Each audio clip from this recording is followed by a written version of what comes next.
इस वीडियो में हम ट्राई करने वाले हैं एक सुपर फ्लैट वर्ल्ड में 200 डेज सर्वाइव करने की। लास्ट एपिसोड में हमने काफी सारी चीजें की थी, जैसे डर्ट से एक बड़ा सा कैसल बिल्ड किया था, काफी स्ट्रगल के बाद पानी इकट्ठा किया था, एक ज़ॉम्बी विलेजर को क्योर किया था और फाइनली वुड इकट्ठा की थी।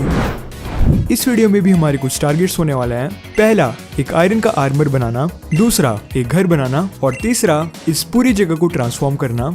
इस वीडियो को बनाते हुए भी हमें काफी ज्यादा टाइम लगा है, तो हो सके तो लाइक जरूर करना एंड या एंजॉय द वीडियो। तो डे 101 पर हमने वापस से गेम शुरू की। लास्ट वीडियो में हमने बहुत सारी चीजें की थी। मॉस ब्लॉक से हमें अजेलिया मिले थे, लेकिन इन्हें ग्रो करने के लिए हमें बोन मिल चाहिए, लेकिन लकीली हमें एक ट्रेडर मिल गया था, तो उससे मैंने कुछ स्प्रूस सैपलिंग्स खरीद ली थी। और स्पार्क ने एक मॉब फार्म बनाया था जिसके अंदर बहुत सारे मॉब्स, एक भी मॉब स्पॉन नहीं होता। सबसे पहले मैंने काफी सारी सैपलिंग्स फार्म की और उसके बाद थोड़ी बहुत वुड इकट्ठा करके टूल्स बनाए। लास्ट एपिसोड में हमने एक ज़ॉम्बी विलेजर भी कैप्चर किया था, लेकिन अब वो पता नहीं कहाँ पर है। डे 2 पर हमने खेत बनाकर काफी सारी कैरेट फार्म की और पूरा दिन इसी काम में खत्म हो गया। हमारे मॉब फार्म के अंदर काफी सारे ग्लो स्किड स्पॉन हो रहे थे और उसमें मुश्किल से ही कोई ढंग का मॉब स्पॉन हो रहा था, तो मैं गया फार्म के ऊपर। लेकिन वहां जाकर मुझे पता चला कि मैंने फार्म को आधा ही बनाया था और वो ऊपर से आधा खुला हुआ था, जिसकी वजह से उसमें मॉब स्पॉन नहीं हो रहे थे। लेकिन उससे पहले मैंने फार्म के अंदर डर्ट को वुड से रिप्लेस किया और फिर मैंने फार्म को पूरा बंद किया और हमारी ग्लो स्क्विड की प्रॉब्लम फिक्स नहीं हुई। उसके अंदर अभी भी ग्लो स्क्विड स्पॉन हो रहे थे, लेकिन फिर भी फार्म पहले से काफी अच्छा चल रहा था। लेकिन उसके बाद मैं फिर से फार्म के ऊपर गया और मैंने साइड वाले ब्लॉक्स को भी वुड से रिप्लेस कर दिया, तो फाइनली हमारी स्क्विड की प्रॉब्लम खत्म नहीं हुई। अभी भी उसके अंदर काफी सारे स्क्विड स्पॉन हो रहे थे, लेकिन बचे हुए दिन मैंने सिर्फ AFK किया। प्रोग्रेस करने के लिए हमें विलेजर्स चाहिए थे। लास्ट एपिसोड में हमारे पास एक विलेजर था भी, लेकिन वो बेचारा मर गया, तो अब हमारे पास एक भी विलेजर नहीं है। हमारे पास पहले से एक गोल्डन एप्पल था, लेकिन दूसरे विलेजर को क्योर करने के लिए हमें एक और गोल्डन एप्पल चाहिए था, जिसका मतलब था कि हमें फिर से थंडरस्टॉर्म का वेट करना पड़ेगा और मेरे पास करने के लिए कुछ भी नहीं था, तो अगले काफी दिनों तक मैं सिर्फ वुड इकट्ठा करता रहा। अगले दिन मैंने सबसे पहले फार्मिंग की। मॉब फार्म के अंदर मॉब स्पॉन तो हो रहे थे, लेकिन वो ज्यादा एफिशिएंट तरीके से काम नहीं कर रहा था, तो मुझे लगा कि इसका रीजन पुराने वाला मॉब फार्म होगा, क्योंकि वहाँ पर अभी भी बहुत सारे मॉब स्पॉन हो रहे थे। तो मैंने उसके ऊपर जाकर बहुत सारे ब्लॉक्स रिमूव कर दिए ताकि वहाँ पर मॉब स्पॉन ना हो। नेक्स्ट डे वहाँ पर मॉब स्पॉन होना बंद हो गए। इसके साथ ही मैंने उस एरिया को थोड़ा रिपेयर भी किया।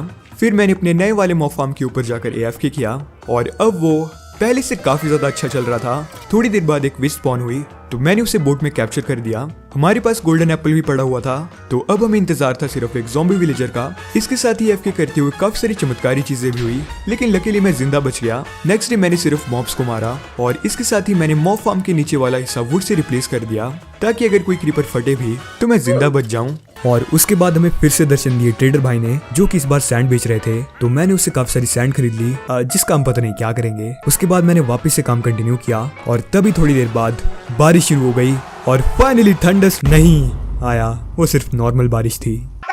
लेकिन हमारे पास काफी कम सुअर थे, तो मैंने उन्हें ब्रीड कर दिया। नेक्स्ट डे मैंने पूरा दिन वुड काटी और उसके बाद फार्म में एक विच स्पॉन हुई थी, तो हम उसे कैप्चर करने लगे। मतलब स्पार्क उसे कैप्चर कर रहा था, मैं तो सिर्फ देख रहा था, लेकिन हमारे पास पहले से एक विच थी भी, तो पता नहीं हम दूसरी विच क्यों कैप्चर कर रहे थे। नेक्स्ट डे मैंने सबसे पहले सुअरों को ब्रीड करवाया और उसके बाद काफी देर तक ज़ॉम्बी विलेजर के लिए AFK किया, क्योंकि हमारा पुराना विलेजर शहीद हो गया था। और थोड़ी देर बाद लकीली एक ज़ॉम्बी विलेजर स्पॉन हुआ, लेकिन ये खुशी थोड़ी देर के लिए थी, क्योंकि बॉट फ्लेम मॉब फार्म के कुछ ज्यादा ही नजदीक चला गया और क्रीपर भाई फट गए और हमारा ज़ॉम्बी विलेजर शहीद हो गया। नेक्स्ट डे मैंने सिर्फ AFK किया, लेकिन उस दिन कुछ भी स्पॉन नहीं हुआ, तो अगले दिन भी मैंने सिर्फ AFK किया और डे 11 तक मैंने बहुत सारी वुड और काफी सारी सैपलिंग्स इकट्ठा कर दी थी। उसके बाद मैंने वापस से सुअरों को ब्रीड किया। फिर मैं थोड़ी बहुत फार्मिंग कर रहा था और तभी मुझे पता चला कि हमारे कैसल के अंदर खुद ही एक एंडरमैन फार्म बन चुका था, जिसके अंदर बहुत ही सारे एंडरमैन थे, लेकिन अफसोस हमें एंडर आइज की कोई भी जरूरत नहीं है। और फाइनली एक ज़ॉम्बी विलेजर स्पॉन हुआ, लेकिन उसे बाहर निकालने से पहले मैंने मॉब फार्म को ऊपर से बंद कर दिया, क्योंकि अब मैं कोई भी रिस्क नहीं लेने वाला था। ज़ॉम्बी को बोट में कैप्चर करने के बाद अब बारी थी उसे क्योर करने की, तो मैं उसे क्योर करने लगा, लेकिन विश ने मुझे पेल दिया। लेकिन नेक्स्ट डे मैंने अपना मिशन दोबारा कंटिन्यू किया और फाइनली हमारा मिशन सक्सेसफुल हो गया, लेकिन मैं भी शहीद हो गया। अब तो ये काफी नॉर्मल हो गया है। नूब। थोड़ी देर बाद हमारा विलेजर क्योर हो गया, तो उसे हमने डर्ट हाउस में कैप्चर कर दिया और फिर उसे किसान बनाया। उसके बाद मैंने पूरा दिन उसे ट्रेडिंग की और आगे हमें ट्रेडिंग के लिए काफी सारे एमरल्ड भी चाहिए थे, और लकीली विलेजर व्हीट, कैरेट और पंपकिन के बदले एमरल्ड बेच रहा था, और ये तीनों ही चीजें हमारे पास पहले से थी, तो उससे हम काफी सारे एमरल्ड खरीद सकते थे। और साथ ही वो काफी सारे सेब भी बेच रहा था, तो उससे हम गोल्डन एप्पल भी बना सकते थे। डे 15 पर मैंने पूरा दिन सिर्फ फार्मिंग की और विलेजर से ट्रेड किया और इसी बीच एक और ज़ॉम्बी विलेजर स्पॉन हुआ, तो मैंने जल्दी से उसे कैप्चर कर दिया। नेक्स्ट डे मैंने सबसे पहले मॉब फार्म पर AFK किया, फिर पिगी भैया को ब्रीड करवाया, उसके बाद फिर से काफी देर तक AFK किया। रात के टाइम एक विच स्पॉन हुई, तो मैंने उसे भी कैप्चर कर दिया। तो अब हमें सिर्फ एक ही चीज की जरूरत थी और वो था गोल्डन एप्पल, और गोल्डन एप्पल के लिए हमें वेट करना था थंडरस्टॉर्म का। तो नेक्स्ट डे मैंने फिर से मॉब मारे। उससे अगले दिन मैंने पुराने मॉब फार्म को रिमूव करना शुरू किया, लेकिन हमारे पास सिर्फ घटिया वुड के शवल थे, तो उस काम में बहुत ज्यादा दिन लग गए। हमारे पास काफी सारी गाजर थी, पर अभी तक हमारे पास वीट नहीं थी, तो मैंने पूरा दिन बोन मिल का यूज करके सीड्स इकट्ठा किए। नेक्स्ट डे मैं स्लाइम को मार रहा था, लेकिन फिर से मेरे इंटरनेट ने चमत्कार दिखाना शुरू कर दिया। ये साले एंडरमैन यहाँ पर फंस कैसे रहे हैं? लगता है यहाँ पर एंडरमैन की पार्टी चल रही है। और अब हमारे पास इतने सारे सुअर थे कि वो खुद ही एक दूसरे को कुचलकर मार रहे थे। खेत पर काफी सारे स्लाइम स्पॉन हो रहे थे, जिससे कि खेत का एरिया बर्बाद हो रहा था। और उसके बाद मैंने फाइनली वीट फार्म की, और डे 19 पर ही मैंने वीट और गाजर के साथ ही पंपकिन भी फार्म कर दिए। उसके बाद मैंने डैमेज्ड एरिया को रिपेयर किया, और डे के एंड में एक ज़ॉम्बी ने मुझे ऑलमोस्ट टपका दिया था। डे 20 पर भी मैंने पूरा दिन ट्रेडिंग की, और इसके अलावा हमने अपने टेम्परेरी मॉब फार्म को भी हटा दिया। डे 21 पर मैं फिर से फार्मिंग कर रहा था, और फाइनली थंडरस्टॉर्म नहीं आया। करें तो करें क्या? मॉब फार्म रिमूव करने के बाद मैंने अपने बेस के अंदर वाले ब्लॉक्स को रिमूव करना शुरू किया, क्योंकि अब हमारे पास शवल थे जिससे कि हम स्पॉन प्रूफिंग कर सकते थे। इसके साथ ही मैं पिगी भैया को भी ब्रीड करवाता रहा। डे 125 पर मैंने अपने स्विमिंग पूल के अंदर चिल किया। आई नो कि ऐसा लग नहीं रहा है, पर बिलीव मी गाइस, मैंने सच में चिल किया। पूरे दिन मैंने फिर से फार्मिंग और ट्रेडिंग की, और नेक्स्ट डे मुझे फाइनली पता चला कि स्पार्क भाई ने एरिया से ब्लॉक्स क्यों रिमूव किए, ताकि वहां पर काफी सारे स्लाइम स्पॉन हो जाएं और वो हमारी लंका लगा दे। लेकिन इसी बीच एक अच्छी चीज हुई, और फाइनली थंडरस्टॉर्म नहीं आया। अभी भी सिर्फ नॉर्मली बारिश थी। साले मजा। मैं ट्रेडिंग और फार्मिंग करके काफी ज्यादा बोर हो चुका था, तो मैंने सोचा क्यों ना मैं काफी सारे डर्ट ब्लॉक्स इकट्ठा करूं। तो मैंने अगले 3-4 दिनों तक सिर्फ डर्ट ब्लॉक इकट्ठा किए, और अब हमारे पास पूरी चेस्ट भरकर डर्ट ब्लॉक्स थे। लेकिन एक मिनट, हमारे पास पहले से ही वुड है, तो इसका यूज हम करेंगे किस चीज के लिए? नूब। और उसके बाद मैंने फिर से अपना फेवरेट काम शुरू किया, जो था ट्रेडिंग और फार्मिंग का। नेक्स्ट डे मैंने पूरा दिन सिर्फ ट्रेडिंग और फार्मिंग की, और उसके नेक्स्ट डे भी मैंने ट्रेडिंग और फार्मिंग ही की। इस काम को करते हुए मैं पागल हो जाऊंगा। डे 127 पर मुझे अपने घर के नीचे एंडरमैन भाई की पूरी फैमिली मिली, लेकिन वो सभी वहाँ पर कैद थे, जिसका मतलब था कि मैं उन्हें मार सकता हूँ। तो मैंने एक डर्ट का रूफ बनाया और उसके बाद उन्हें मारना शुरू किया। लेकिन फिर मुझे पता चला कि एंडरमैन डर्ट ब्लॉक्स उठा सकते हैं, जिसका मतलब था कि मेरी लंका लग गई है।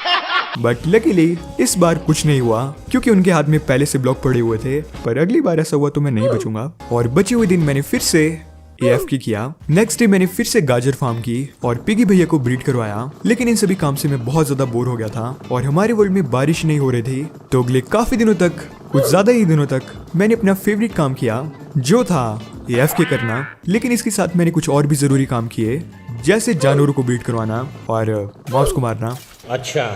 फाइनली ओक ट्री ग्रो हो गए, और उसके साथ ही एक ट्री में बीहाइव भी स्पॉन हुआ था, लेकिन शायद बी ने कुछ नशे कर रखे थे। और उसके बाद मैं अगले काफी दिनों तक सिर्फ फार्मिंग करता रहा। लेकिन डे 139 पर एक चमत्कार हुआ। AFK करते हुए हमारे वर्ल्ड में जल्दी से अंधेरा होने लगा, जिसका मतलब था फाइनली हमारे वर्ल्ड में एक थंडरस्टॉर्म आया था। तो पिगी भैया पिगलिन में बदल गए। तो पूरे दिन मैंने उन्हें मारने में लगाया, लेकिन पिगी भैया पर सिर्फ एक बार ही बिजली पड़ी और फिर थंडरस्टॉर्म खत्म हो गया, जिसका मतलब था कि थंडरस्टॉर्म ने भी हमारा काट दिया। बट एटलीस्ट हमारे पास गोल्डन एप्पल बनाने लायक गोल्ड इकट्ठा हो गया था। तो गोल्डन एप्पल बनाने के बाद नेक्स्ट डे मैं गया विलेजर को क्योर करने, लेकिन उसे क्योर करते हुए मैं चमत्कारी तरीके से शहीद हो गया। और जब मैं अपना सामान इकट्ठा करने लगा, तो वहां पर एक क्रीपर भाई फट गए, और ज़ॉम्बी विलेजर के साथ मेरा गोल्डन एप्पल भी गायब हो गया। गायब हो गया। इस छोटी सी गलती ने, छोटी तो नहीं थी, इस बड़ी सी गलती ने हमारी पूरी वीडियो में एल लगा दिए। लेकिन अब मेन बात ये थी कि हम बिल्कुल लाचार हो गए थे और कुछ भी नहीं कर सकते थे, सिर्फ एक चीज के अलावा, और वो था अब मुझे लगा WWE स्टाइल से ज्यादा कूल लगेगा। एक थप्पड़। तो अगले काफी दिनों तक हमने सिर्फ AFK किया। लेकिन डे 145 पर फिर से हमारे वर्ल्ड में अंधेरा होने लगा, जिसका मतलब था कि ये था एक नहीं था एक थंडरस्टॉर्म, ये थी नॉर्मल रेन। लगता है माइनक्राफ्ट गॉड भी हमारे साथ प्रैंक कर रहे हैं।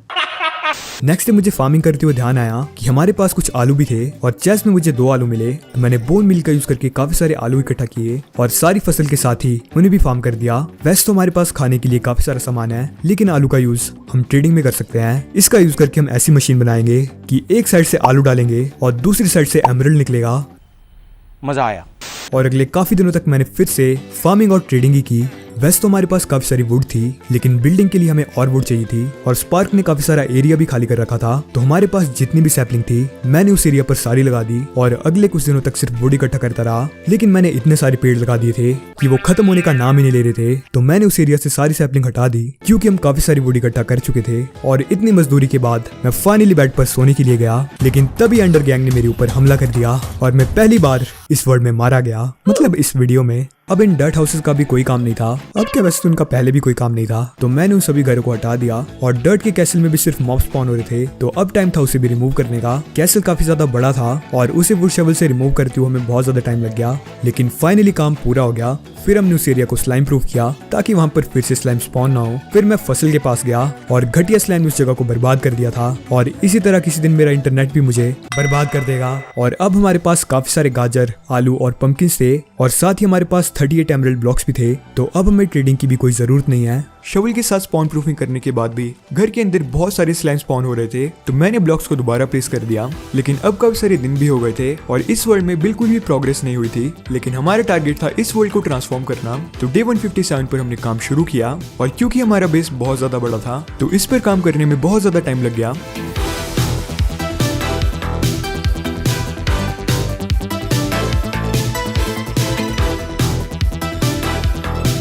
और डे 64 पर फाइनली थंडरस्टॉर्म नहीं आया, नहीं कभी आएगा। और नेक्स्ट डे मुझे पता चला कि माइनक्राफ्ट में एक नया अपडेट भी आया है जिसमें स्लाइम के पास अल्टीमेट स्पीड है। काश इतनी स्पीड से हमारे इंस्टाग्राम फॉलोअर्स बढ़ते। इसके बाद मेरे इंटरनेट ने बिल्कुल दम तोड़ दिया और मैं काफी सारे दिन खेल नहीं पाया। डे 164 तक हमने बेस के बाहर का काम पूरा कंप्लीट कर दिया था। तो अब बारी थी अंदर वाले पार्ट की और अंदर हम बनाने वाले थे बहुत ज्यादा बड़े खेत। लेकिन अभी तक हमारे वर्ल्ड में थंडरस्टॉर्म नहीं आया था और विलेजेस के बिना इसमें प्रोग्रेस करना बहुत ही ज्यादा मुश्किल है। मुश्किल क्या, इम्पॉसिबल है।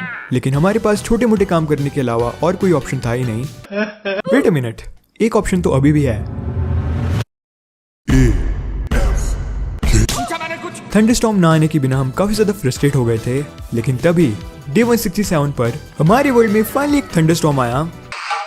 और इस बार हमारे साथ प्रैंक नहीं हुआ क्योंकि काफी सारे सुअर पिगमैन बन गए। उन्हें मारने में मुझे काफी ज्यादा टाइम लग गया, लेकिन अब हमारे पास एक नहीं बल्कि 2 गोल्डन एप्पल लायक गोल्ड हो गया था। तो अगले दिन मैंने 2 गोल्डन एप्पल बनाए और एक गोल्डन एप्पल को मैंने चेस्ट के अंदर रख दिया फॉर ऑब्वियस रीजंस। और फिर डे 169 हमारे लकी डे पर मैंने ज़ॉम्बी विलेजर को क्योर कर दिया।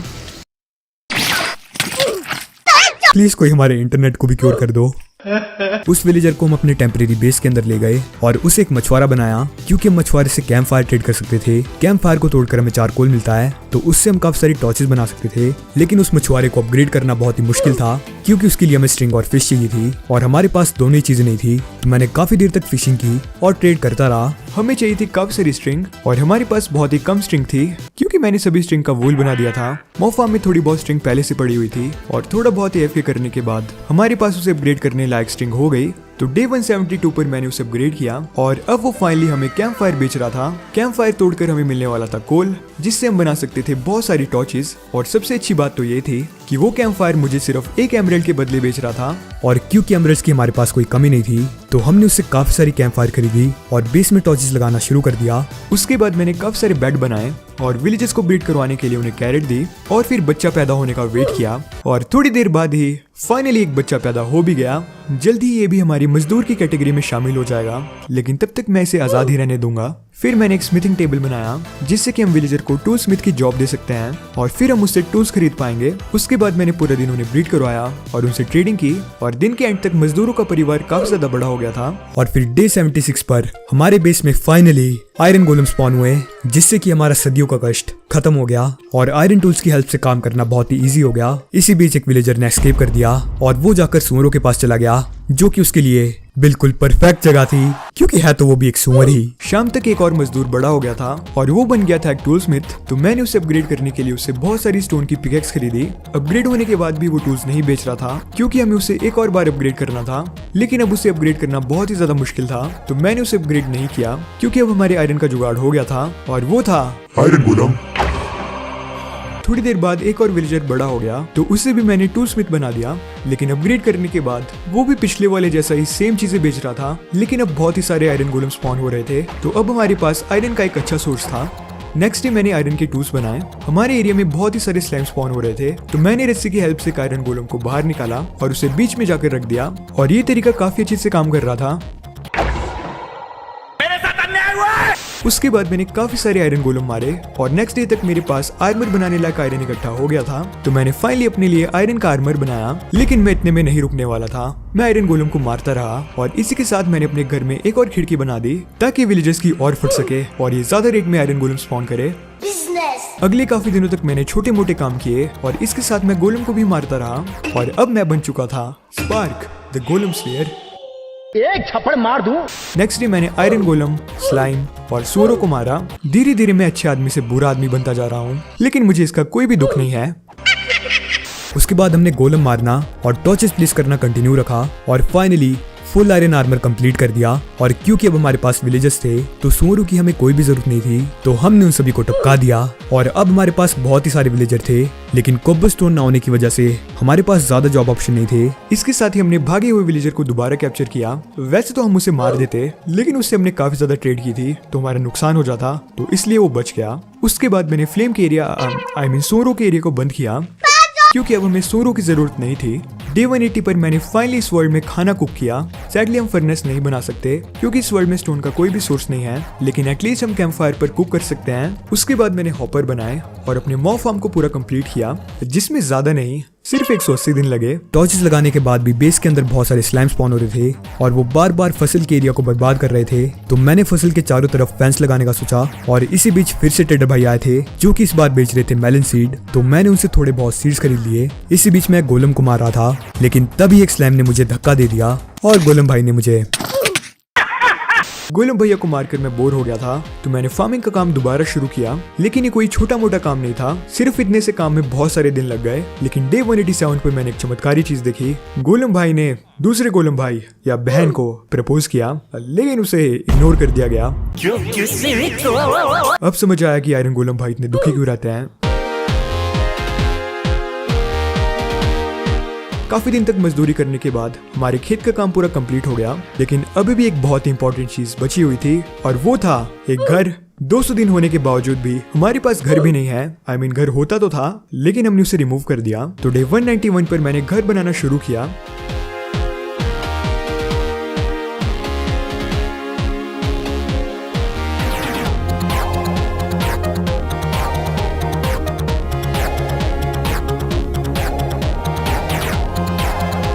काफी सदियों तक दिहाड़ी लगाने के बाद घर बनकर कंप्लीट हो गया। इस घर में मैं ज्यादा कुछ नहीं कर पाया क्योंकि हमारे पास सिर्फ एक ही टाइप की लकड़ी थी और साथ ही बहुत ही कम टाइम था। मैं घर के बाहर काम कर रहा था, लेकिन तभी मुझे घर के अंदर से ज़ॉम्बी विलेजर की आवाज आई, जिसका मतलब था कि हमारे विलेजर ज़ॉम्बी विलेजर बन गए हैं। तो मैं जल्दी से घर के अंदर गया, लेकिन फिर मुझे पता चला कि वो सिर्फ एक ही ज़ॉम्बी विलेजर था जो कि घर के ऊपर स्पॉन हुआ था। तो हमारे विलेजर सेफ हैं। और काफी लोगों का ये सवाल भी होगा कि हम अंदर से घर ठीक कब करेंगे, तो इसका जवाब है कभी नहीं, क्योंकि ये विलेजर हमारे बंदी है, वो वाला बंदी नहीं, हमारे कैदी हैं। उसके बाद भी मैंने काफी देर तक घर पर काम किया और वो घर ठीक ठाक लग रहा था क्योंकि उसमें चेंज करने के लिए ज्यादा कुछ नहीं था। अब हमारा घर भी कंप्लीट हो गया और हमारे 200 डेज भी कंप्लीट हो गए, लेकिन फिर भी हमने थोड़े बहुत छोटे मोटे काम किए और अपने एरिया को डेकोरेट किया।